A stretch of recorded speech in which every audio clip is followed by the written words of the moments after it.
Waqt it-temp aċċennejt għall-karnival u fil-fatt dak li ħankun qegħdin nagħmlu issa għaliex fil-fatt illum ikonna il-bandu u għada jingħata bidu għall-karnival. F'dan is-servizz ser naraw is-satira fil-Karnival Malti, ħajru wkoll il-ġużigat ta' ritratt tal-Arċilla tal-bidu tas-seklu 20 u anke ritratt ta' żwieġ Awċi u kitba ta' żwieġ tal-1889 meħudin mill-ktieb ta' Konrad Fenek. Insegwu dan is-servizz ta' Sera li Żammit.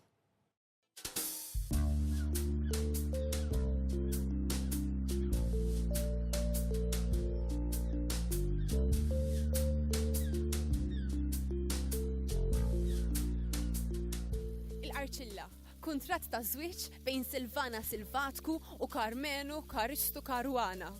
Kuntratt bejn din il-koppja fejn is-smart meter, il-bini tal-Parlament il-ġdid, Tefni Caruana Galizja u l-kap tal-Oppożizzjoni huma ftit mill-elementi u karattri li jidħlu fil-kredu. L-Arċilla hija tradizzjoni Maltija ċelebrata fi żmien il-Karnival li tmur lura matwar 250 sena. U għat-tieni sena konsekuttiva, il-kitba ta' dan il-kuntratt ta' żwieġ ġiet aftata f'idejn Treferzara.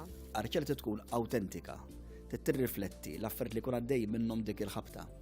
Issa din jiena ktibta naħseb ilu sa xarejn, tifhem wara tibqa' tirranġa fiha biex iddaħħal kemm jista' jkun affarijiet tal-mument dik l-ikbar problema li jkollok fiha. Naturalment imbagħad trid tagħżel iżomm il-bilanċ għaliex il-poplu don jieħu gost ħafna b'kummenti politiċi. Imma dawn trid tibbilanċjhom naturalment illi trid jekk inti qed tolqotna ħadd tolqotna oħra u dawk affarijiet illi titqgħod attent għalihom ħafna. Jiena naħseb illi Dun Feliċ kien imqareb ħafna iktar minni mid-dera għaliex irrid ngħid illi meta tqis iż-żmien li nkiteb fih, jiġifieri qed immorru s-seklu 18, tinduna kemm il-poplu kien les li jidħak b'affarijiet illum ħossuhom forsi vulgari, imma ma jiddequ xejn jidħlu bihom.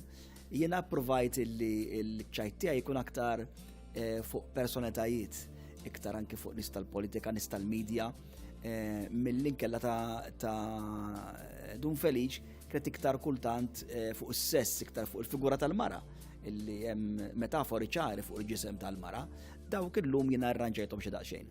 Naħseb illi l-poplu ma tux jitħak bl-istess affarijiet. Ġifieri jiena ma nemminx f'ċensura assolutament, ġifieri li kelli ngħid għattu. Imma l-umorizmu varja. Il-poplu jitħaq b'ċerti affarijiet illum ngħidulhom vulgari ħafna, b'ċerti anki ħmieċ u hekk kien jitħaq bihom il-poplu. Illum ma tantx għan nidħu bihom, illum forsi l-gostana saru kemm raffinati iktar. Ara titoqgħod attent li l-umorizmu tagħmlu mirat lejn x'tixtieq is-soċjetà ta' issa. Jiena bqajt skantat illi s-l-oħra minni għisa b'esperiment kważi, imma kellna feedback tajjeb ħafna. Il-poplu rieda li dis-sena kellna ħafna minn saqsuna, intu x'ħatamlu, intu x'ħatamlu. Kien hemm min qalilna anke iktar repetu l-istess tas-l-oħra, imma ma tiġ tagħmel hekk kif diġà għedna trid tkun iktar tirrifletta żmien. Imma bqajt skantat kemm anki entitajiet mhux biss il-Kumitat tal-Karnival, imma anke entitajiet oħrajn li saqsewna li xtaqgħu li ntellaw il-Arċilla biex nolqtu diversi setturi tal-poplu. Il-Arċilla ser tittela nhar is-Sibt 14 ta' Frar quddiem il-Konkatedral ta' San Ġwan fil-Belt Valletta fis-6:30, 7:30, 8:30 u 9:30 ta' filgħaxija. L-Arċilla, is-satira, immur naraw il-karrijiet tal-Karnival.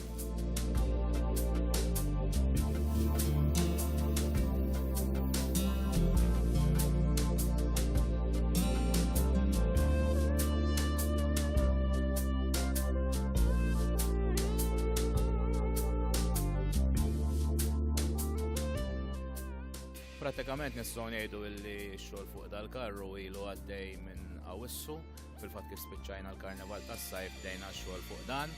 L-idea ilha li ġiet, fil-fatt jiena dejjem inħobb naħdem illi qabel Karnival li jkun wasal biex jiġi ċċelebrat inkun diġà naf x'se nagħmel għas-sena ta' wara. Jiena ħobb nkun daqsxejn kontroversjali wkoll fis-suġġetti li nagħżel. Kultant sħabi jikkritikawni imma jiena il-vanġelu tiegħi huwa li ma nagħmilx cartoons ta' tfal, ma nagħmilx films, nipprova naqbad suġġetti kontroversjali. Is-sena li għaddiet kif rajt illi ġiet ċans li jerġa' jibda jkun hawn is-satira fil-Karnival dan huwa ċans tiegħi, illa li xi snin ilu kont provajt nagħmilha u ġejt iċċensurat u kelli nibdel il-karru fl-aħħar minuta. U nistgħu ngħidu illi l-idea ħarġet mill-fatt l-ewwel net slogan illi intuża fil-kampanja elettorali mill-partit li l-huma fil-gvern, Malta tagħna l-koll. U Malta tagħna l-koll l-idea ta' dal-karru hija li iva Malti hija tagħna l-koll. Bit-tajjeb u bil-ħażin tagħha. Allura ppreżentajt ovvjament ġlieda politika dawwarta fi ġlieda tal-boxing bej Joseph u Simon Busuttil. Ovvjament mbagħad ħallejt li xala f'nofshom lil Zarenta Lajkla li huwa karattru maħbub ħafna wkoll fil-politika Maltija. U tajjeb ngħidu li Zarenta Lajkla ħajkun dejjem preżenti mal-karru tagħna, ġifieri, u ovvjament bad is-suġġett tal-immigranti illegali. U hawnhekk ovvjament ma setax jonqos li jidħol inxena normal l-ewwel, però aktar minn hekk rid inqajjem ċertu mistoqsijiet. Tgħidli kien hemm diffikultajiet. Ovvjament jiena ħobb nirriskja, ġifieri anke kien hemm inqal imma possibbli fuq il-karru ħaddaħħal ir-ritratt tal-isqof u ħaddaħħal ir-ritratt tal-President għaliex le dawn mhux nisbħal ħadd ieħor. Avolja ovvjament għandhom karik importanti fil-pajjiż. Anke jekk tara xiġri f'karnivali oħra, jien għandi ħafna esperjenzi ta' karnivali internazzjonali, dawn in-nies mhux impoġġijin ġo bozza u kritika jaqalgħu. U barra minn hekk dal-karru suppost meta ddiżinjajtu kellu jkollu fih il-figura ta' Monsignor Arċisqof Paul Cremona, illi ovvjament kulħadd jaf ġara. Kont ħa nippreżentah bħala ir-raj il-mitluf, mhux bħalma naraw fil-Vanġelu il-rajiet tajbet ifittex il-naġa l-mitlufa. Dak li kont qed naħseb jien nistgħu ngħidu hekk li b'xi mod ġaraw kollha għaliex ovvjament ninsabu fil-proċess issa li jkollna Arċisqof ġdid. Jiena nemmen li l-karnival għandu jkun moment matul is-sena fejn nitku bejna nfusna, nitku bla ma nweġġu ovvjament lill-personaġġi ewlenin f'pajjiżna, ma nixtieqx li l-karnival ta' Malta jibqa' xi ħaġa qisu ta' Disney ta' tfal għaliex jiena il-karnival hekk ma jogħġobniex, jien nemmen illi min irid imur jara l-Disney isifer barra minn Malta. Il-karnival għandu jkun mod ieħor kif tippreżenta l-ħajja tal-poplu Malti.